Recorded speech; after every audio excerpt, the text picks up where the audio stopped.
Ready হয়ে গেলাম অধিবেশনের জন্য। তোমাদের তো বলেছিলামই আজ পুজো আছে। ড্রেস চেঞ্জ করে ফার্স্ট আমি আর দিদিভাই মিলে ঠাকুরের আসনটাকেই সাজিয়ে নিলাম। আমরা দুজনেই না আজকে শাশুড়ি মায়ের শাড়ি পরেছি।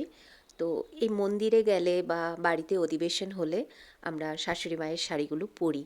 উনি তো নেই, কিন্তু এভাবেই আমরা ওনার প্রতি শ্রদ্ধা ও ভালোবাসাটুকু অনুভব করি। তারপর আমি এসে ঠাকুরের ভোগটুকু সাজিয়ে নিচ্ছিলাম।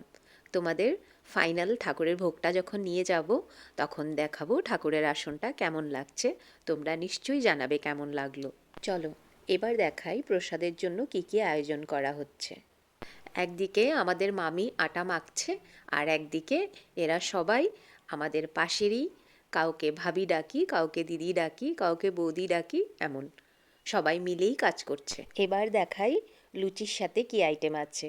এটা হলো ছোলা, যেটাতে পনিরও আছে, আলুও আছে, এটা একটা বানিয়েছে। আর এটা হলো কাজু, মগজ, এগুলো সব দিয়ে শুধু পনির একটা বানানো হয়েছে। তো ফাইনালি অধিবেশনের টাইম হয়ে গেছে, আমি ভোগগুলোও সাজিয়ে দিয়েছি। এখন আমিও বসবো প্রার্থনাতে।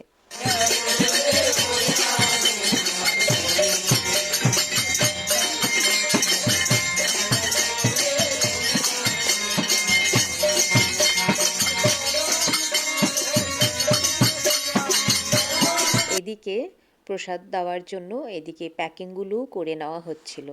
গুরু ভাইরা তো অনেক দূর থেকে আসে, তাই আগের থেকে না করে রাখলে প্রবলেম হয়। অধিবেশন শেষ হয়ে গেছে, এটা আমি ভোগের প্রসাদ দিচ্ছিলাম।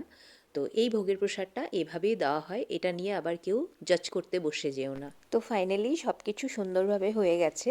যারা প্রসাদ নিয়ে চলে যাওয়ার ওনারা চলে গেছেন, আর যারা আছে ওরা প্রসাদ নিচ্ছে বসে। তো পুরো ব্লগটা কেমন লাগলো নিশ্চয়ই জানাবে। সবাই ভালো থেকো, আবার দেখা হবে। Bye bye.